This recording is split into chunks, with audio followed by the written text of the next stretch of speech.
Dans la nuit du 14 octobre, Julian Thorne était l'envie de la ville de New York. En tant que PDG d'Etherea, il valait 14 milliards, se tenant sur les marches du Met avec sa superbe femme Elena à son bras. Les caméras flashaient, capturant ce qui ressemblait au parfait couple de pouvoir américain. Mais regardez attentivement les images, et vous le verrez le moment où les yeux d'Elena sont devenus froids. À 23h02, elle s'est excusée pour aller se repoudrer le nez. Elle n'est jamais revenue. Au moment où le soleil se levait sur Central Park, Julian Thorne n'avait pas seulement perdu sa femme. Il avait perdu sa compagnie, sa fortune et sa liberté. Ce n'est pas juste une disparition. C'est une masterclass de vengeance.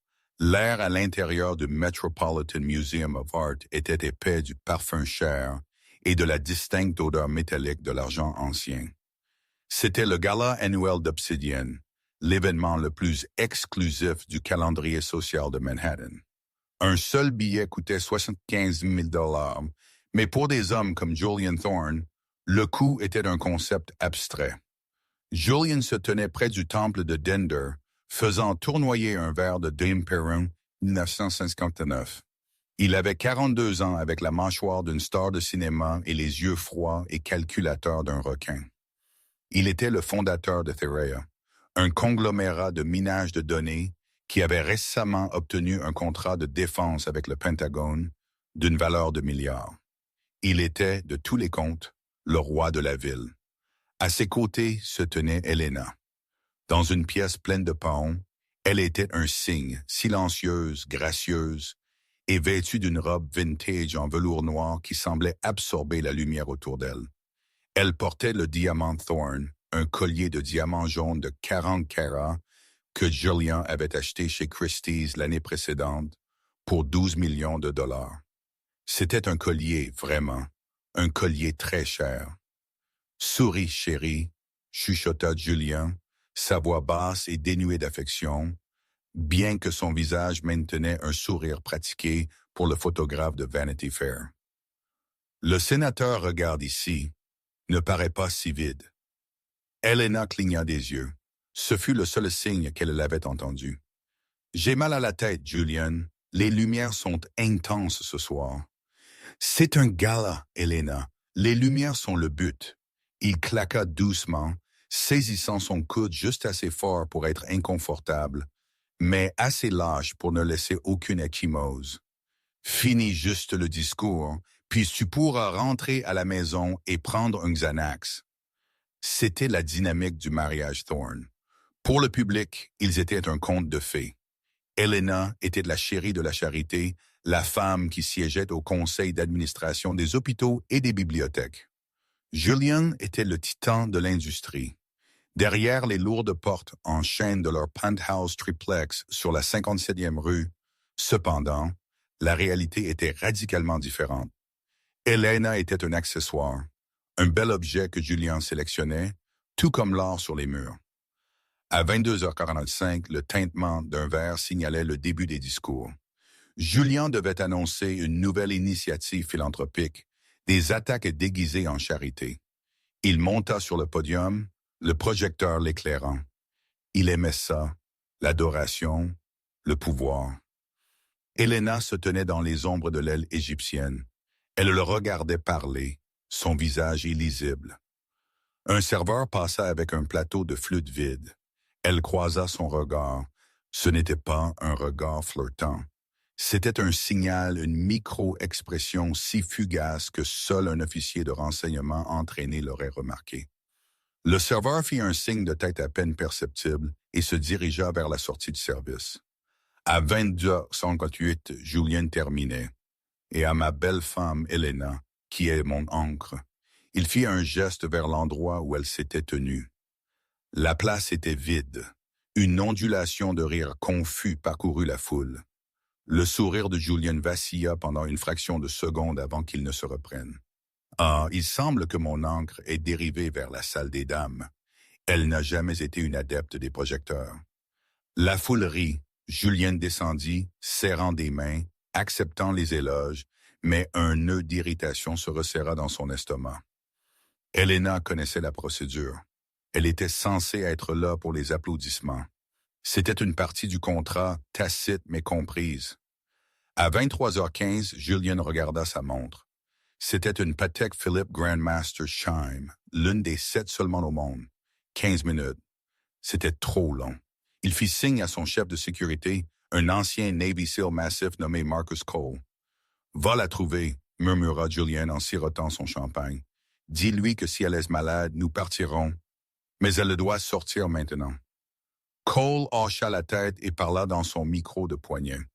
10 minutes plus tard, Cole revint. Son visage, habituellement un masque de professionnalisme stoïque, était pâle. « Monsieur Thorne, » chuchota Cole en se penchant, « elle n'est pas aux toilettes pour dame. Vérifiez la terrasse. Elle est probablement allée fumer. Nous avons vérifié la terrasse. Nous avons vérifié les sorties. Nous avons vérifié la vidéosurveillance, monsieur. » Julian se retourna, les yeux plissés. « Et les caméras de l'aile, elles ont bouclé, monsieur. De 22h55 à 23h05, juste 10 minutes d'image statique. » Julian sentit une goutte froide de sueur glisser le long de sa colonne vertébrale. Etherea était spécialisée dans la surveillance. Sa maison était une forteresse. Sa vie était surveillée pour que les caméras du Met, pendant l'événement le plus sécurisé de l'année, bouclent. Ce n'était pas un problème technique. C'était un travail de professionnel. « Prenez la voiture », siffla Julian, abandonnant son verre sur un socle ancien en grès inestimable. « Maintenant ». Alors que Julian sortait en trombe du Met, bousculant les mondains confus et les paparazzis, il sortit son téléphone pour suivre Elena. Ils avaient une application de localisation partagée, une condition non négociable de leur mariage. Il ouvrit l'application. Localisation d'Elena, pas de signal. Il essaya de l'appeler. Le numéro que vous avez composé n'est plus en service. Pas éteint, pas hors de portée, plus en service. Julian était assis à l'arrière de sa Maybach blindée, ses pouces volaient sur l'écran. Il ne s'inquiétait pas encore de sa sécurité. Il s'inquiétait de l'optique. Si elle avait été kidnappée, le cours de l'action vacillerait. Si elle l'avait quittée, non, c'était impossible. Elle n'avait pas d'argent. Il contrôlait ses comptes. Il contrôlait son passeport. Elle n'avait même pas le code de la porte d'entrée de leur appartement. « Emmène-moi au bureau », ordonna Julian au chauffeur. « Monsieur, » demanda Cole depuis le siège avant, « ne devrions-nous pas rentrer à la maison? La police? » « Pas de police encore, » rugit Julian. « Si cela se sait, le conseil paniquera. Emmène-moi à la salle des serveurs. Je dois suivre le GPS de sa voiture manuellement. » La Maybach dévala la 5e avenue. Les lumières de la ville se brouillaient derrière la fenêtre. Une traînée d'or et de rouge. Julian Thorne ne le savait pas encore, mais le gala était la dernière fois qu'il serait un homme libre. La femme qu'il appelait sa femme venait d'initier une séquence d'événements qui se préparait depuis 5 ans. Elena n'était pas portée disparue. Elle exécutait simplement le programme. Le siège d'Etherea Systems était un monolithe de 60 étages en verre noir dans le quartier financier. Il était conçu pour paraître intimidant, une manifestation physique des données qu'il contenait. Julian traversa le hall à 23h55, son équipe de sécurité le suivant. Les gardes de nuit se mirent au garde à vous, surpris de voir le PDG toujours en smoking, l'air ébouriffé et frénétique. « Déverrouille le terminal maître », aboya Julian en entrant dans son bureau au dernier étage. Son assistante personnelle, une jeune femme nommée Sarah, qui semblait vivre à son bureau, leva les yeux terrifiée. « Monsieur Thorne, tout va bien? »« Fais-le, Sarah. » Il la dépassa et s'assit à son immense bureau d'obsidienne. Il devait accéder au protocole God's Eye. C'était un logiciel qu'Etherea avait développé pour le gouvernement. Il pouvait se greffer sur les caméras de circulation, les caméras de guichets automatiques et les flux de sécurité privés pour suivre un visage n'importe où dans la ville. C'était illégal pour un usage privé, mais Julian l'utilisait quand il voulait. Il tapa sa clé biométrique. Accès refusé. Julian se figea. Il la retapa. Accès refusé. Signature biométrique non concordante. Qu'est-ce que c'est que ça? Il claqua sa main sur le bureau. Sarah, pourquoi suis-je bloqué de mon propre système? Sarah se précipita, tapant sur sa tablette. Je, je ne sais pas, monsieur. Le système dit que vos identifiants ont été révoqués. Révoqués? Par qui? Je suis l'actionnaire majoritaire. Par l'administrateur, balbutia Sarah, regardant les logs. Je suis l'administrateur, hurla Julien. Plus maintenant, dit une voix depuis l'embrasure de la porte. Julien se retourna. Ce n'était pas Elena. C'était son directeur financier Arthur Pye. Pym était un petit homme nerveux qui transpirait habituellement à travers ses costumes. Ce soir, cependant, il avait l'air étrangement calme. Il tenait une pochette de dossiers. « Arthur, arrange ça, » ordonna Julien. « Quelqu'un a piraté le système. Je dois trouver Elena. »« Elena n'est pas perdue, Julien, » dit Arthur doucement. Il entra dans la pièce et plaça le dossier sur le bureau. « Elle est simplement indisponible. » Julien le fixa. Le silence dans la pièce était lourd, suffocant. « Qu'est-ce que tu viens de dire? » « Elle est venue me voir, Julien, il y a 3 mois. » Julien rit, un son dur, incrédule. « Elena peut à peine équilibrer un chéquier. Pourquoi est-elle venue te voir? »« Des dons de charité. »« Non, » corrigea Arthur. « Elle est venue discuter des sociétés écrans, celles des Caïmans, celles que vous utilisez pour blanchir les pots de vin des entrepreneurs de la défense. » Le sang quitta le visage de Julien. « Vous êtes viré. Sortez. Je vous ferai tuer. »« Vous ne pouvez pas me virer, » dit Arthur, vérifiant sa montre. Il était minuit. Parce qu'à minuit ou 7 heures du matin, Etherea Systems a déposé un dossier de protection contre la faillite d'urgence chapitre 11. Quoi? Julien se leva, faisant tomber sa chaise. Nous avons 4 milliards en liquide. Arthur secoua la tête. Nous avions 4 milliards. À 23h15, à peu près au moment où votre femme a disparu, une série de virements automatiques ont été autorisés. Ils ont utilisé les codes de dérogation que vous seul possédez. Je n'ai rien autorisé. Non, acquiesça Arthur. Mais le système pense que vous l'avez fait. Les données biométriques correspondaient. Le scan rétinien correspondait. L'empreinte vocale correspondait. L'esprit de Julien s'emballa. Comment pouvait-elle? Les lentilles de contact. Il y a 2 semaines, Elena l'avait surpris avec un cadeau. De nouvelles lunettes connectées pour son travail. Elle avait insisté pour qu'il les essaye. Les calibres. Elle devait avoir enregistré ses données rétiniennes. Et la voix. Elle l'enregistrait constamment, prétendant vouloir garder des souvenirs. « Où est-ce l'argent, Arthur? » chuchota Julien. « Parti, » dit Arthur. « Dispersé dans 4000 microcomptes sur 3 continents. C'est intraçable, mais ce n'est pas le pire. » Arthur ouvrit le dossier. À l'intérieur se trouvaient des photos. Des photos de Julian rencontrant des responsables étrangers sanctionnés. Des photos de Julian avec des mineurs sur un yacht en Méditerranée. Des photos que Julian pensait avoir détruites il y a des années. « Elena n'a pas seulement pris l'argent, » dit Arthur.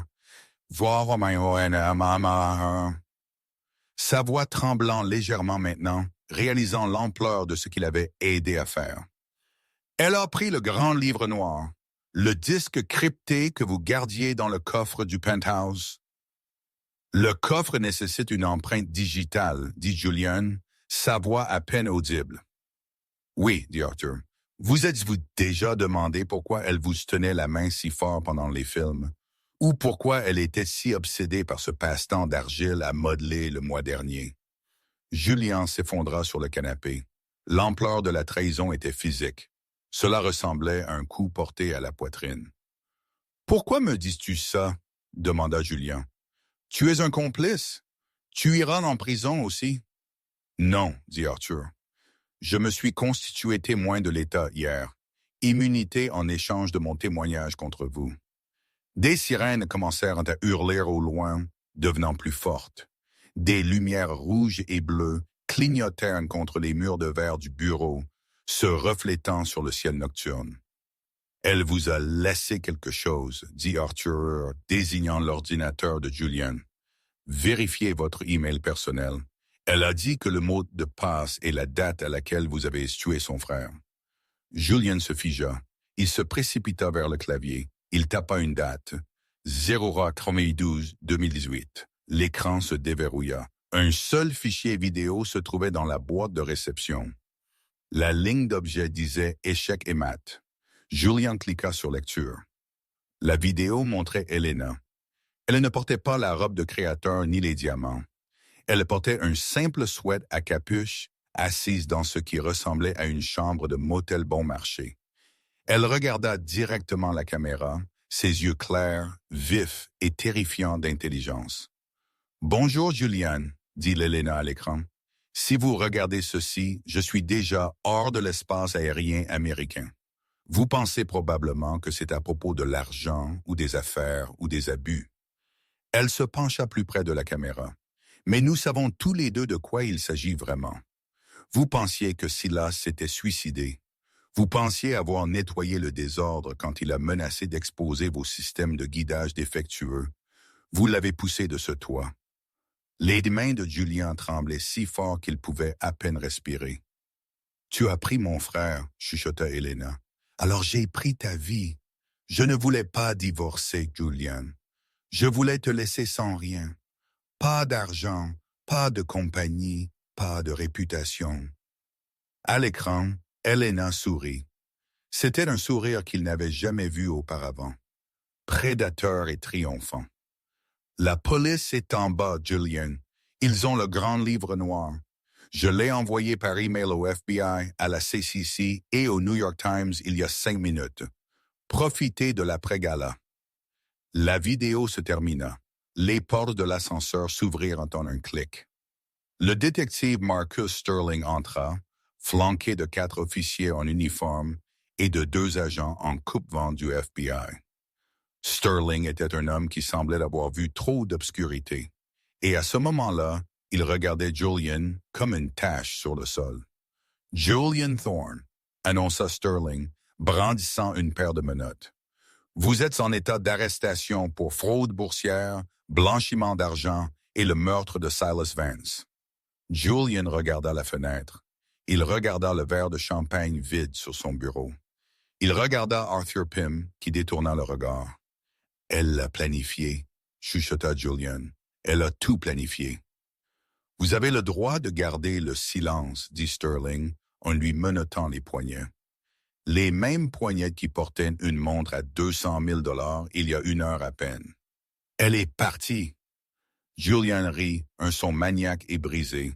Elle a disparu sans un mot.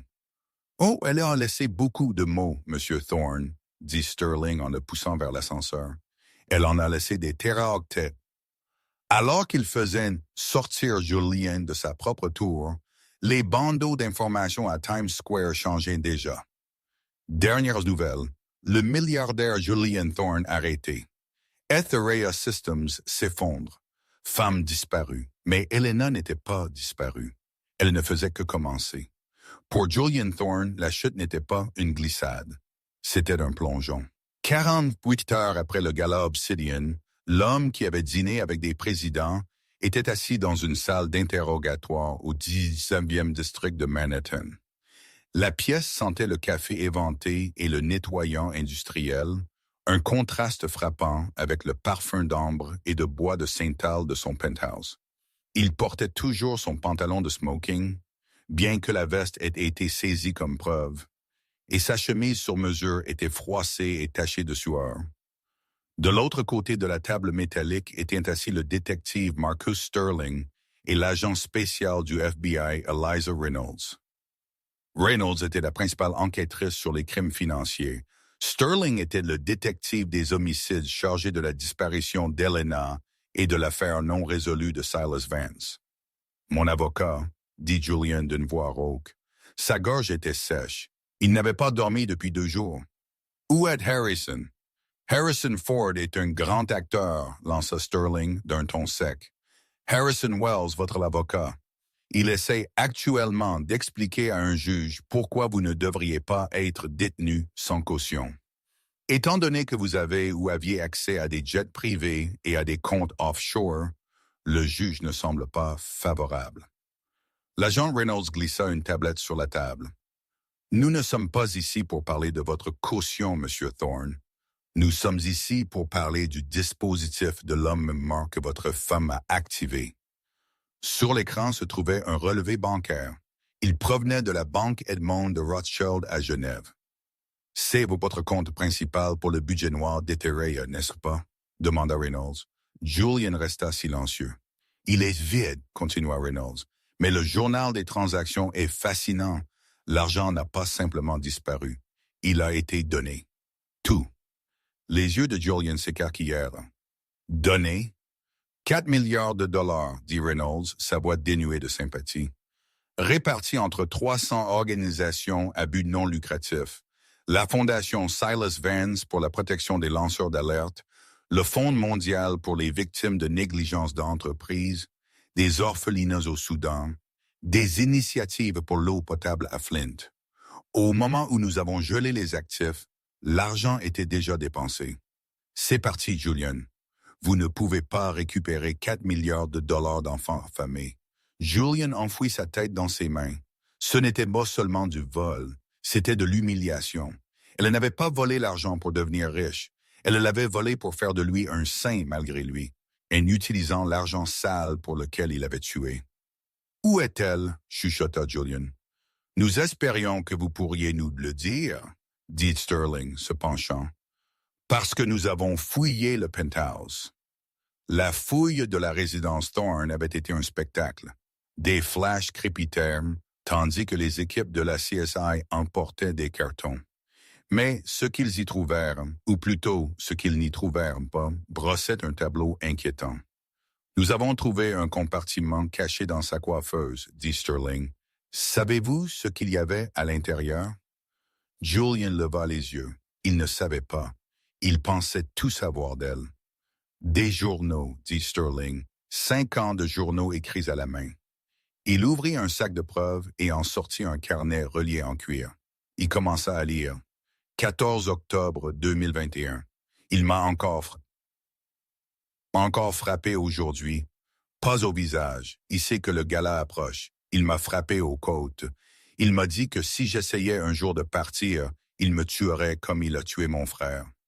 J'ai si peur. Je dois jouer mon rôle. Je dois être la femme parfaite. Si je souris, peut-être qu'il ne me fera pas de mal ce soir. Mensonge, hurla Julien, claquant son poing sur la table. Je ne l'ai jamais touché. Je ne l'ai jamais frappé. Nous avons des dossiers médicaux, Julian, dit Reynolds calmement. D'une clinique privée à Westchester, des radiographies de côtes fracturées, des ecchymoses compatibles avec des blessures défensives. Elle a tout documenté. Julian les fixa, la bouche ouverte. La réalisation le frappa comme un coup physique. Les maux de tête, les voyages au spa.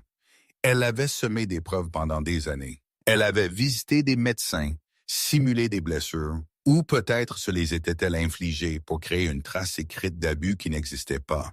Elle m'a piégé, allaiта Julian. C'est une psychopathe. Ou, dit Sterling, c'est une victime qui a finalement craqué. Le récit dans la presse, c'est que vous êtes le monstre, Julian. Justice pour Helena est tendance dans le monde entier.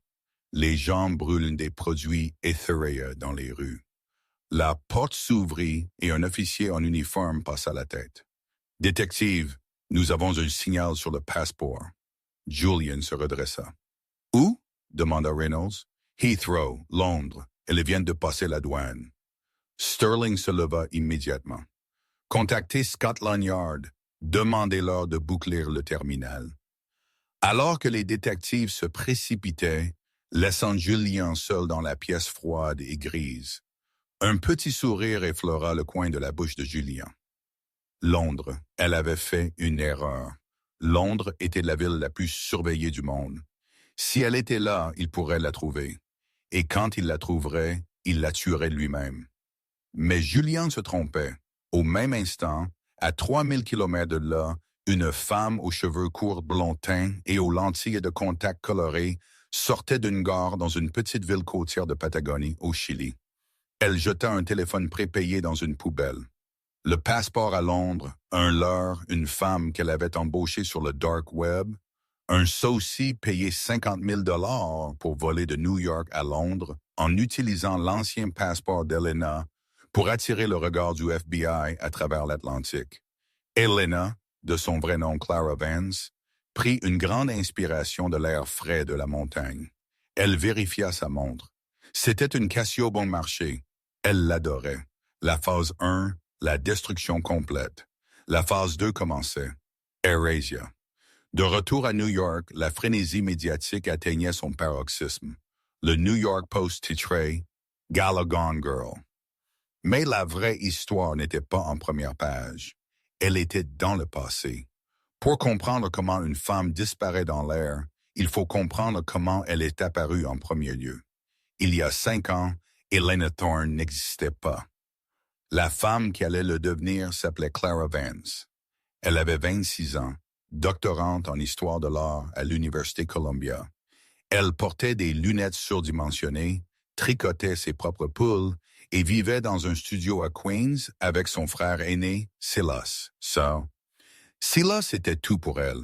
Leurs parents étaient morts quand Clara avait 10 ans et Silas l'avait élevé. Il était un brillant codeur, un prodige qui avait été recruté par Therea Systems pour travailler sur leur nouvelle puce de guidage. Puis vint la nuit du 12 septembre. Clara rentra chez elle pour trouver la porte de l'appartement déverrouillée. Silas était parti. Son ordinateur portable était parti. 3 heures plus tard, la police frappa. Ils trouvèrent le corps de Silas sur le trottoir en bas du siège d'Etherea. Jugé un suicide. Stress au travail, dit le coroner. Clara savait que c'était un mensonge. 2 jours auparavant, Silas lui avait dit « J'ai trouvé quelque chose, Clara. Les puces. Elles échouent au test de sécurité. Mais Julian Thorne les expédie quand même. Il soudoie les inspecteurs. Si celles-ci vont dans des avions, des gens mourront. Je vais le confronter. » Clara tenta d'aller à la police. On se moqua d'elle au commissariat. Les avocats d'Etherea s'abattirent sur elle avec des accords de confidentialité et des ordonnances de cessation et d'abstention. Ils l'ensevelirent sous des menaces légales jusqu'à ce qu'elle soit trop fauchée pour se battre. Elle se tenait devant la tombe de Silas un mardi pluvieux. Il n'y avait personne d'autre là. Juste elle et la terre humide. « Je ne les poursuivrai pas, Silas, » chuchota-t-elle à la pierre tombale. « Un procès est une transaction. Je ne veux pas de leur argent, je veux leur vie. » Ce jour-là, Clara Vance mourut. Elle dépensa l'argent de l'assurance, non pas pour le loyer, mais pour une transformation. Elle abandonna Columbia. Elle déménagea dans un appartement lugubre dans le New Jersey où personne ne la connaissait. Elle commença à étudier Julian Thorne comme un projet de thèse. Elle regarda chaque interview qu'il avait jamais donnée. Elle analysa son regard. Il aimait les femmes élégantes mais soumises, les femmes cultivées mais pas plus bruyantes que lui. Il avait une faiblesse pour la musique classique et la période de la Renaissance. Il détestait les femmes désespérées. Il voulait un défi, mais un défi qu'on puisse conquérir. Elle passa 6 mois à changer son apparence physique. Elle se priva de nourriture pour perdre 20 kilos, adoptant le look héroïne chic que Julian préférait.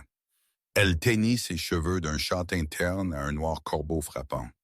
Elle prit des cours de voix pour abaisser sa tessiture, lissant son accent de Queens en un accent transatlantique qui suggérait des internats en Suisse. Elle changea légalement son nom pour Elena Vesper. Elle forgea un passé, fille orpheline d'un diplomate français mineur, éduquée en Europe, travaillant comme consultante en art indépendante. C'était suffisamment vague pour être difficile à vérifier, mais suffisamment spécifique pour sonner élite. Puis elle tendit le piège. Elle savait que Julian assistait à Art Basel à Miami chaque décembre. C'était son terrain de chasse pour les investissements et les maîtresses. Elena dépensa ses 10 000 derniers dollars pour un pass VIP et une robe Dior blanche. Elle le repéra le 2e jour, debout devant un Rothko, l'air ennuyé. Un groupe de mannequins essayait d'attirer son attention, riant trop fort à ses blagues. Julien avait l'air misérable. Elena ne l'approcha pas. Elle se tenait à 3 mètres de là, fixant le même tableau, son expression de léger dégoût. Julien la remarqua.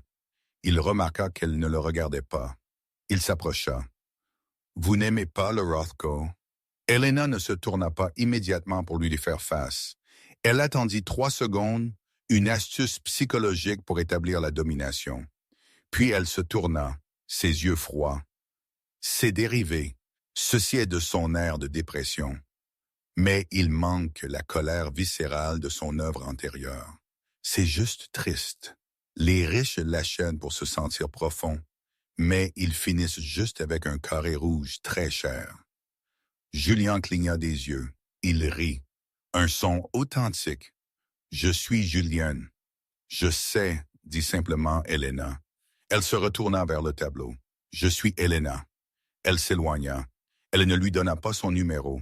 Elle quitta la galerie. Ce fut l'hameçon. Julian Thorne était un homme qui pouvait avoir tout ce qu'il voulait. Au moment où elle s'éloigna, il devint obsédé. Il la traqua. Il envoya des fleurs à la galerie pour laquelle elle prétendait consulter. Il l'invita à dîner. Elle refusa les 2 premières invitations. Elle accepta la 3e. Lors de leur premier rendez-vous, elle le laissa parler 80% du temps. Elle refléta son langage corporel. Quand il se penchait, elle se penchait. Quand il buvait, elle buvait. Elle lui fit sentir qu'il était l'homme le plus fascinant du monde, non pas en le complimentant, mais en écoutant avec une intensité qui ressemblait à de l'intimité. 6 mois plus tard, il la demanda en mariage. Elle accepta, mais avec hésitation. « Je me fiche de votre argent, Julien, » lui avait-elle dit, les yeux grands ouverts avec une fausse sincérité. « J'ai peur que le style de vie, cela nous change. »« Non, » promet-il, « je prendrai soin de vous. » Le mariage fut l'événement mondain de la saison. Tandis qu'elle marchait dans l'allée vêtue d'une robe Vera Wang à 100 000 $, Clara Vance regarda l'homme qui l'attendait à l'hôtel. Elle ne vit pas un mari. Elle vit une cible. La nuit de leur lune de miel, tandis que Julian dormait dans leur suite aux Maldives, Elena était assise sur le balcon. Elle ouvrit son ordinateur portable. Elle inséra une petite clé USB qu'elle avait volée de sa mallette pendant qu'il prenait sa douche. Elle commença à copier des fichiers. Pendant 4 ans, elle joua le long jeu. Elle endura sa colère. Elle endura sa froideur. Elle joua parfaitement la femme trophée. Elle organisa ses galas. Elle charma ses investisseurs. Et chaque nuit pendant qu'il dormait, elle était éveillée. Elle apprit ses mots de passe. Elle apprit où les corps étaient enterrés, métaphoriquement et littéralement. Elle trouva la preuve du meurtre de Silas dans une archive d'emails supprimés qu'il pensait avoir effacée. Elle déplaça lentement des actifs. Elle créa les sociétés écrans pour les donations. Elle planta les entrées de journal. Elle falsifia les dossiers médicaux. C'était un travail épuisant. Haïr quelqu'un autant demande de l'énergie. Mais le plus difficile n'était pas le piratage. C'était le jeu d'acteur. C'était de le laisser la toucher. C'était dire « je t'aime » à l'homme qui avait tué son frère. Mais elle le fit. Elle le fit pour Silas. Et maintenant, 5 ans plus tard, assise dans cette canne en Patagonie, Elena Vesper était morte. Clara Vance était morte. Elle se regarda dans le miroir de la cabane. Elle prit une paire de ciseaux et commença à couper la perruque blonde.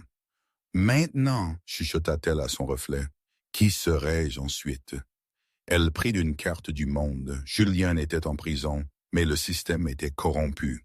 Il pourrait sortir. Il avait des amis puissants. S'il sortait, il viendrait la chercher. Elle comptait là-dessus, car elle n'avait pas seulement volé son argent. Elle avait gardé une chose pour elle, un moyen de pression qui garantissait qu'il la poursuivrait jusqu'au bout du monde. Elle fouilla dans son sac et en sortit une petite pochette en velours. À l'intérieur se trouvait le diamant Thorne, le diamant jaune de 40 carats qu'elle avait porté au gala. Ce n'était pas seulement un collier. Au dos du sertissage, gravé au laser en texte microscopique, se trouvaient les codes de lancement des satellites de défense gouvernementaux d'Etherea. Elle leva le diamant à la lumière. Il fractura le soleil en 1000 arcs-en-ciel. « Viens me trouver, chérie, dit-elle. » Le Metropolitan Correctional Center, MCC, dans le bas de Manhattan, est souvent décrit comme Guantanamo Nord. Pour Julian Thorne, habitué aux drops de Millfields et aux chefs spécialisés en gastronomie moléculaire, la cellule de béton de 6/8 était moins une pièce qu'une tombe. Une semaine s'était écoulée depuis son arrestation. La tempête médiatique à l'extérieur était incessante. Chaque chaîne d'information diffusait une couverture 24 heures, 24 et 7 jours 7 de la chute de la maison de Thorne. Mais à l'intérieur du MCC, Julian faisait face à un autre type de pression. À 10 heures du matin, la lourde porte d'acier s'ouvrit en bourdonnant. « Visite légale », grogna le garde. Julian fut enchaîné et conduit dans un couloir stérile jusqu'à une petite pièce insonorisée. Il s'attendait à voir Harrison Wells, son avocat affolé, qui se noyait actuellement sous les documents de découverte. Au lieu de cela, assis à la table métallique se trouvait un homme que Julian n'avait pas vu depuis 3 ans. Le sénateur Elias Corvis n'avait pas l'air de sa place dans une prison. Il portait un costume de charbon sur mesure et ses cheveux argentés étaient coiffés à la perfection. Corvis était le président du comité du renseignement du Sénat. Il était aussi le partenaire silencieux qui avait garanti qu'Etheria remporte les contrats du Pentagone. Julian s'assit, les chaînes cliquetant. « Tu ne devrais pas être ici, Elias. C'est une mauvaise image. »« Les images sont le moindre de mes soucis, » dit Corvis, sa voix douce et froide comme de l'azote liquide. « Savez-vous ce qui s'est passé ce matin? Le Pentagone a suspendu le contrat Ethereal. L'action se négocie à 40. Vous êtes toxique. »« Je peux arranger ça, » dit Julian, se penchant en avant. « J'ai juste besoin d'une caution. Je dois accéder à mes serveurs. »« Il n'y a rien à arranger, » interrompit Corvis. « Le conseil s'est réuni hier soir. Nous vous laissons tomber. Vous allez être le bouc émissaire, Julian. Vous plaidez coupable de toutes les accusations. Détournement de fonds, fraude, le meurtre du garçon Vance. Vous prendrez 2 peines à perpétuité. En échange, nous ne vous ferons pas poignarder dans le bloc des douches avant le procès. » Julian fixa le sénateur. La trahison piquait, mais il s'y était attendu. Ces hommes étaient des requins. Ils mangeaient les blessés. « Vous ne pouvez pas me laisser tomber, » dit Julian doucement. « Regardez-moi faire. »« Non, vraiment, Elias, vous ne pouvez pas. » Julian sourit. C'était une expression terrifiante, dénuée d'humour. Parce qu'Elena n'a pas seulement pris l'argent, elle a pris le diamant Thorne. Corvis soupira, vérifiant ses cuticules. C'est un collier, Julian. Nous pouvons vous en acheter un nouveau. Ce n'est pas un bijou, siffla Julian. Repensez, Elias. Il y a 3 ans, les clés de chiffrement du projet Sentinelle, les portes dérobées des systèmes de guidage de drones. Vous m'avez dit de les cacher quelque part dénacable, quelque part hors ligne. Corvis se figea, ses yeux se posèrent sur ceux de Julian. Je les ai fait graver au laser sur le pavillon du diamant, chuchota Julian. Microlithographie, invisible à l'œil nu. Elena se promène avec les clés maîtresses du réseau de défense automatisé américain autour du cou. La couleur quitta le visage du sénateur. Vous avez mis des codes de sécurité top secret sur un collier? Je trouvais ça poétique, ricana Julian. Et sûr, qui vole le collier d'une femme sans voler la femme? Je ne comptais pas sur le fait que la femme se vole elle-même. Corvis se leva, arpentant la petite pièce. Il ressemblait à un homme qui venait de réaliser qu'il se tenait sur une mine terrestre. Si ces codes sortaient, si Elena les vendait aux Chinois, aux Russes ou les divulguait simplement à Wikileaks, ce n'était pas seulement la prison pour Corvis. C'était de la trahison. C'était l'effondrement de la sécurité nationale. « Elle sait ?» demanda Corvis. « Elle est intelligente, » dit Julian. « Mais ce n'est pas une ingénieure en technologie. Elle l'a pris pour l'argent. Elle pense que c'est juste une pierre de 40 carats. Elle essaiera de la revendre. Si elle essaie de la vendre sur le marché noir, elle sera repérée. » « Exactement, » dit Julian. Mais le FBI est incompétent. Ils la veulent pour fraude. S'ils l'attrapent, ils mettront le collier en preuve. Si un technicien de laboratoire le regarde au microscope, c'est la fin du jeu, Elias, pour nous deux. Corvis arrêta de marcher, il se pencha, posant ses mains sur la table. Le vernis du politicien civilisé avait disparu. « Qu'est-ce que vous voulez, Julien? »« Je veux sortir, dit Julien. Arranger un transfert, un congé médical, une assignation à résidence. Je m'en fiche. Sortez-moi d'ici et je récupérerai le diamant. » Non, dit Corvis. Vous êtes trop reconnaissable. Vous ne pouvez pas la chasser. Alors qui? Corvis sortit un téléphone prépayé de sa poche. Il composa un numéro et le laissa sonner une fois avant de raccrocher. Il y a un homme, dit Corvis.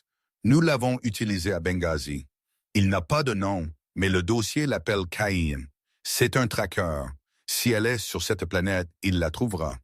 Et quand il la trouvera, il récupérera l'actif, dit Corvis en boutonnant sa veste, et qu'elle réglera la question.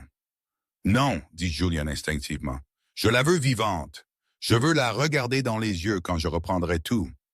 Corvis regarda Julien avec pitié. Tu l'aimes toujours. C'est pathétique. Elle t'a détruit, Julien. Cain a ses ordres. Récupérer le diamant. Éliminer la menace. Corvis frappa à la porte pour le garde. En partant, il ne regarda pas en arrière. Julien resta seul dans le silence. Il venait de signer l'arrêt de mort de sa femme. Il se dit que c'était nécessaire. Il se dit que c'était la justice. Mais en regardant ses mains menottées, il ne put arrêter le souvenir du rire d'Elena le jour de leur mariage. Le seul jour où il pensa qu'elle l'avait peut-être réellement aimé. Le bassin aux requins venait de relâcher un grand blanc et il se dirigeait vers Elena. Valparaiso, Chili, est une ville de chaos et de couleurs. Des maisons peintes en rose fluo et en bleu s'accrochent aux collines escarpées et les ascenseurs funiculaires gémissent en transportant les touristes de haut en bas des pentes. C'est un endroit où il est facile de se perdre. Elena, se faisant maintenant appeler Sophia, était assise à une table d'angle dans un café bondé, sirotant un café fort. Elle portait des lunettes de soleil surdimensionnées et un foulard enroulé autour de sa tête. Pour l'observateur occasionnel, elle n'était qu'une autre routarde, mais sous la table, sa jambe rebondissait nerveusement. Elle le sentait depuis 2 jours. Une piqûre à l'arrière de son cou, la sensation d'être observée. Elle avait suivi toutes ses propres règles. Elle payait en espèces. Elle ne restait jamais plus de 2 nuits dans la même auberge. Elle n'utilisait pas de téléphone ni de cybercafé. Elle était un fantôme. Mais quelqu'un était proche. Elle jeta un coup d'œil de l'autre côté de la rue. Un homme se tenait près d'un étal de fruits. Il était grand, portait une veste en jean délavé et une casquette de baseball. Il achetait une pomme, mais son corps était tourné vers elle. Il ne regardait pas les fruits. Il regardait son reflet dans la vitrine du magasin. Le cœur d'Elena battait contre ses côtes. Police, non. Les policiers venaient par 2. Ils s'agitaient. Cet homme était parfaitement immobile. Mercenaire. Julien l'avait trouvé. Ou plutôt, l'argent de Julien l'avait trouvé. Elle se leva, laissant un billet froissé sur la table, et marcha d'un pas rapide vers l'ascenseur Artilleria, l'un des vieux ascenseurs en bois qui reliait la ville basse au sommet des collines. Elle devait atteindre un terrain plus élevé. Elle paya le tarif et se glissa dans la cabine en bois. Alors que les portes commençaient à se refermer, elle vit l'homme à la veste en jean marcher vers l'entrée. Il ne courait pas. Il marchait d'un pas mesuré terrifiant. Il savait qu'il l'avait acculé. L'ascenseur sursauta et commença à monter. Elena regarda par-dessus le port les conteneurs d'expédition empilés comme des briques Lego en dessous. Elle fouilla dans son sac et saisit la poignée d'un couteau en céramique qu'elle avait acheté sur un marché. Les détecteurs de métaux ne pouvaient pas le trouver, mais il était assez aiguisé pour trancher un steak ou une artère. L'ascenseur atteignit le sommet. Elena se précipita, se fondant dans un groupe de touristes allemands âgés. Elle traversa les ruelles colorées du Paseo 21 de Mayo. Elle tourna un coin dans une ruelle étroite connue pour son art de rue. Elle était vide. Mauvaise idée. Elle se retourna pour revenir sur ses pas, mais il était là. L'homme se tenait à l'entrée de la ruelle. De près, il était plus âgé qu'elle ne le pensait. Son visage était une carte de cicatrices et ses yeux étaient morts. C'était Cain. « Madame Thorne, dit-il, sa voix était grave. Vous êtes difficile à trouver. » Helena recula. « Je n'ai pas l'argent. Je l'ai donné. » « Je me fiche de l'argent, dit Cain faisant un pas en avant. Il sortit un pistolet avec un silencieux. Il semblait énorme dans sa main. Le sénateur veut le collier. Helena se figea. Le collier. Pourquoi enverrait-il un tueur à gages pour un collier? Il était assuré. Julian avait des millions en bijoux. Pourquoi la poursuivre jusqu'au bout du monde pour le diamant jaune? À moins que son esprit ne soit revenu au gala, à l'obsession de Julian pour la pièce. Ne l'enlève jamais, Helena. C'est notre police d'assurance. Elle avait pensé qu'il parlait d'assurance financière, mais en regardant l'arme dans la main de Cain, elle réalisa que c'était autre chose. Quelque chose de bien plus dangereux. « Je ne l'ai pas, me dit Helena. Je l'ai mise en gage à Buenos Aires. » Cain soupira. « Ne me mens pas. Mon scanner a détecté la signature de radiation unique du sertissage du diamant il y a 10 minutes. Il est dans votre sac. » Signature de radiation? Qu'est-ce que c'était que ce collier? « Donnez-le-moi, dit Cain levant son arme, et peut-être que je ferai ça vite. » Helena regarda autour d'elle. Murs de pierre des deux côtés. Pas de sortie derrière elle. Elle était piégée. Elle fouilla lentement dans son sac. Cain se tendit, son doigt se resserrant sur la gâchette. Elle sortit la pochette en velours. « Petite maline, dit Cain, lance-la ici. » Helena brandit la pochette, puis, avec un cri de rage, elle la jeta, non pas sur Cain, mais par-dessus le mur à sa droite. Le mur qui surplombait la falaise tombait sur le port en contrebas. La pochette vola dans les airs. Les yeux de Cain suivirent l'arc. Pendant une fraction de seconde, l'instinct professionnel lutta avec ses ordres. La mission était le diamant. La fille était secondaire. Il se précipita vers le mur pour voir où elle atterrissait. Cette fraction de seconde fut tout ce dont Helena eut besoin. Elle ne s'enfuit pas. Elle courut vers lui. Elle percuta son flanc, enfonçant le couteau en céramique dans son épaule. Ce n'était pas un coup mortel, mais c'était choquant. Cain grogna, trébuchant en arrière. L'arme tira, la balle ébréchant le mur de pierre à quelques centimètres de son oreille. Helena n'attendit pas de voir s'il tombait. Elle se faufila devant lui, sprintant vers la place principale, vers la foule. « À l'aide !» cria-t-elle en espagnol. « Il essaye de me voler !» Des têtes se tournèrent. Un groupe d'hommes locaux s'avança, bloquant l'entrée de la ruelle. Cain, serrant son épaule sanglante, regarda la foule. Puis, Helena, disparaissant dans la masse. Il ne pouvait pas tirer sur un civil en plein jour. « Passe ici. » Il rangea son arme et s'évanouit dans l'ombre. Il avait perdu l'élément de surprise. Helena courut jusqu'à ce que ses poumons brûlent. Elle ne s'arrêta pas avant d'être à l'intérieur d'un terminal de bus très fréquenté. Elle s'enferma dans un cabinet de toilette et s'effondra, tremblant de façon incontrôlable. Elle fouilla dans son soutien-gorge. La pochette en velours était toujours là, chaude contre sa peau. Elle avait jeté une pochette leurre, une remplie de pièces qu'elle utilisait pour la lessive. C'était un tour de magicien, une diversion. Elle sortit le diamant Thorne. Il scintilla sous la lumière fluorescente crue des toilettes de la gare routière.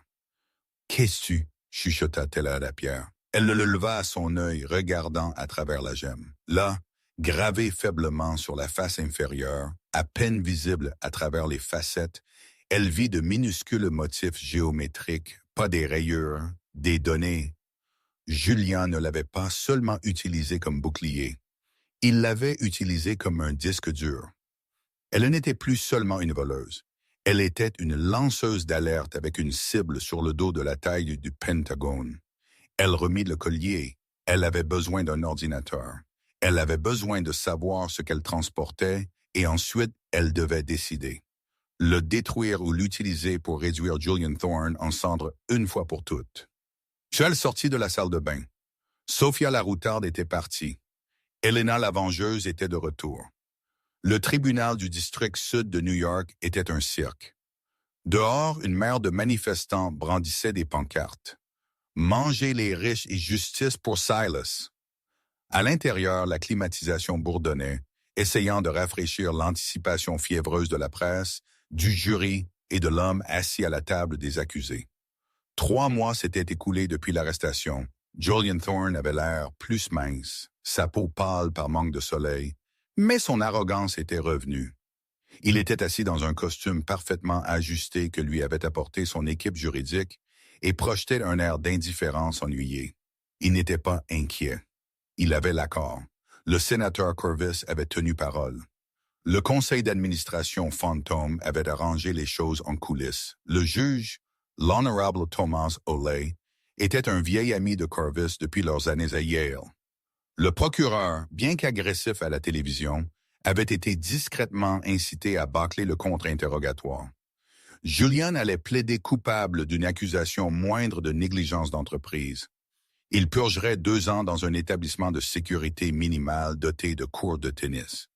Ensuite, il se retirerait dans un pays sans extradition avec les millions cachés qu'il avait amassés en crypto-monnaie, de l'argent qu'Elena n'avait pas trouvé. Il regarda la galerie. Le sénateur Corvus était là, assis au dernier rang, l'air d'un fonctionnaire préoccupé. Il fit à Julian un signe de tête à peine perceptible. Le coup est monté, pensa Julian. Je gagne. Ce que Julian ne savait pas, c'est qu'à 3000 miles de là, dans une ferme de serveurs faiblement éclairée à São Paulo, au Brésil, Elena regardait le flux en direct du procès. Elle ne courait plus. L'incident avec Karen au Chili l'avait changée.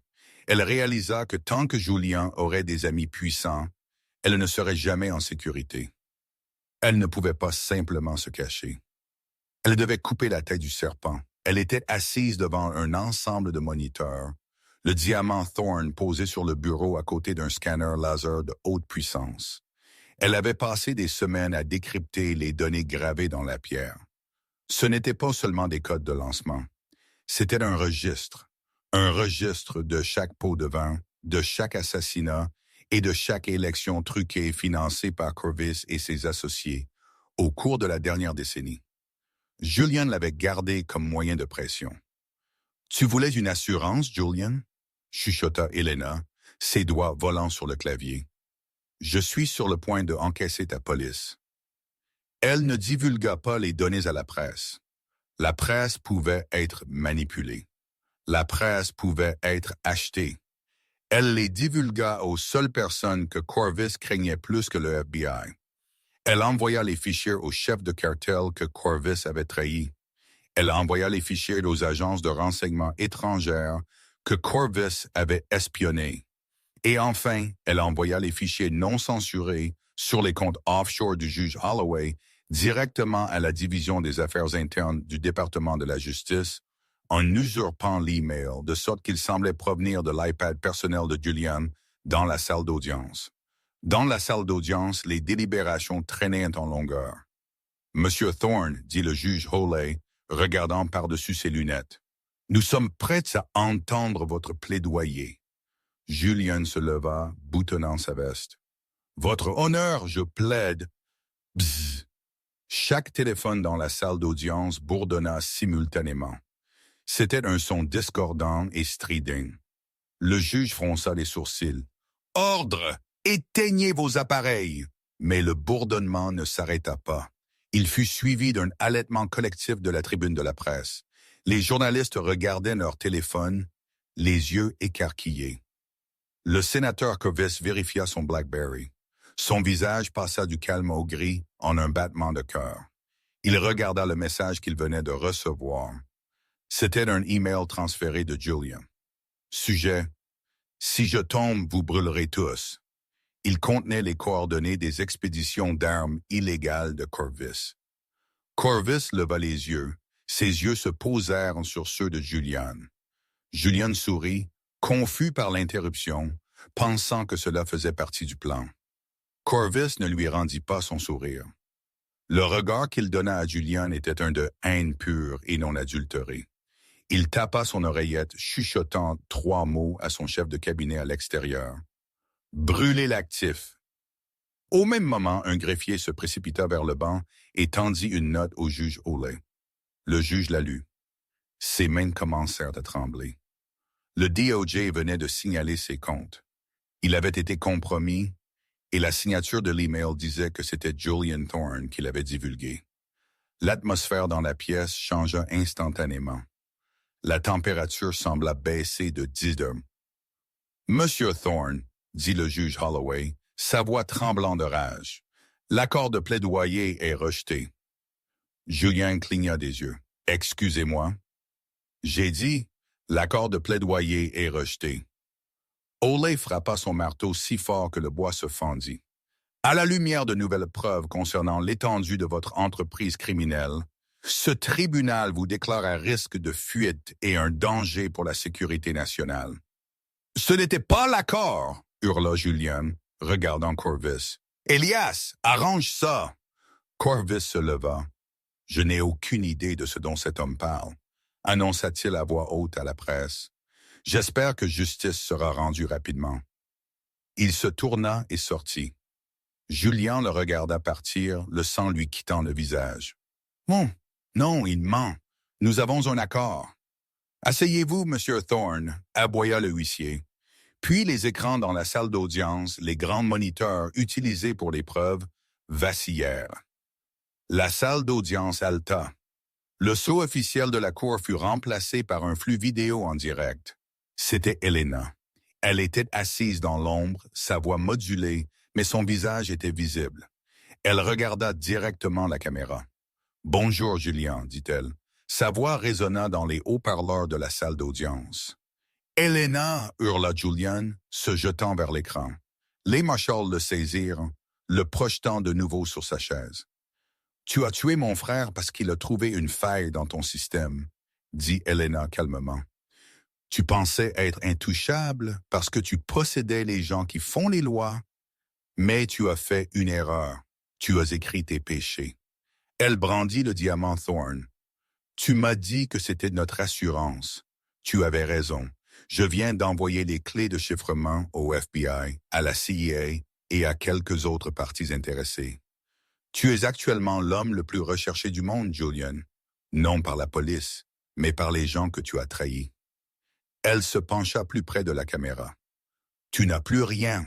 Pas d'argent, pas d'amis, pas d'avenir.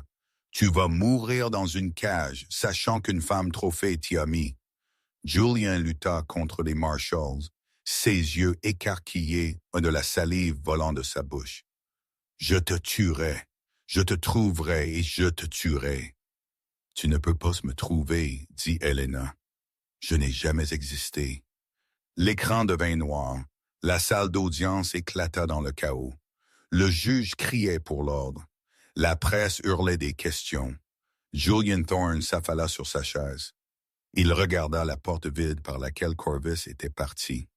Il réalisa avec une clarté terrifiante ce qui venait de se passer. Elena ne l'avait pas seulement piégé, elle avait transformé ses alliés en ses bourreaux. Il n'allait pas dans une prison de type country club.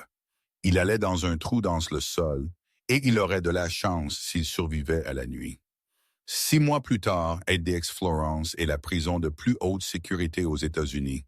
Elle abrite des terroristes, des espions et des chefs de gang. Dans le bloc cellulaire H, Julian Thorne était assis sur une dalle de béton. Il avait vieilli de 20 ans. Ses cheveux étaient blancs. Il n'avait pas prononcé un mot depuis la condamnation. Il purgeait 3 peines de prison à perpétuité consécutive sans possibilité de libération conditionnelle. Il passait ses journées à fixer le mur, revivant le gala dans son esprit. Le moment où il avait détourné le regard. Le moment où elle avait disparu. La fente de sa porte s'ouvrit. Un garde poussa un plateau en plastique. « Pelle du courrier » grogna le garde. « Bien que je ne sache pas qui écrirait un rat comme vous. » Julian ne bougea pas.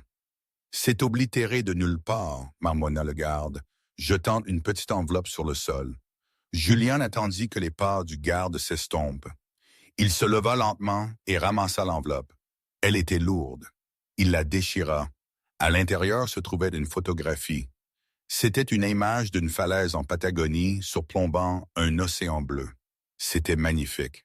Collé au dos de la photo se trouvait un petit objet scintillant. Julien le décolla.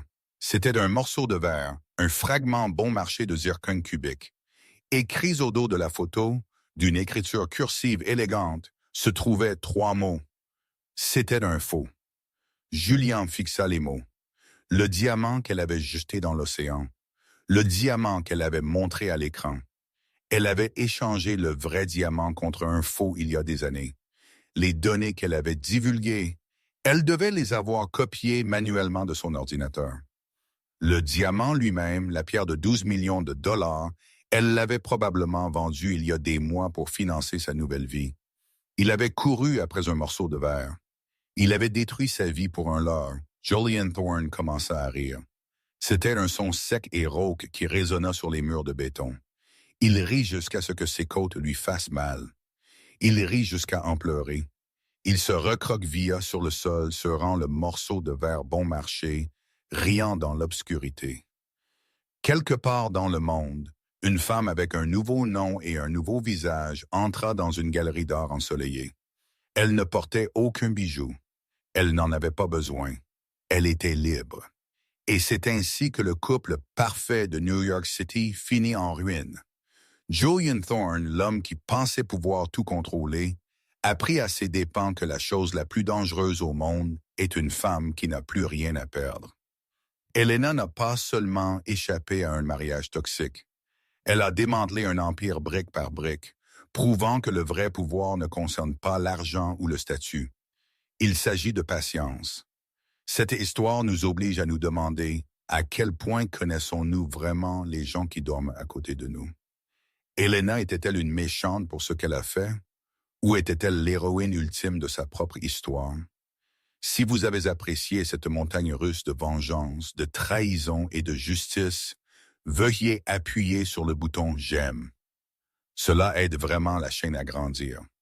N'oubliez pas de vous abonner et d'activer la cloche de notification pour ne jamais manquer une histoire. Commentez ci-dessous. Auriez-vous jeté le diamant ou gardé l'argent? Discutons-en dans les commentaires.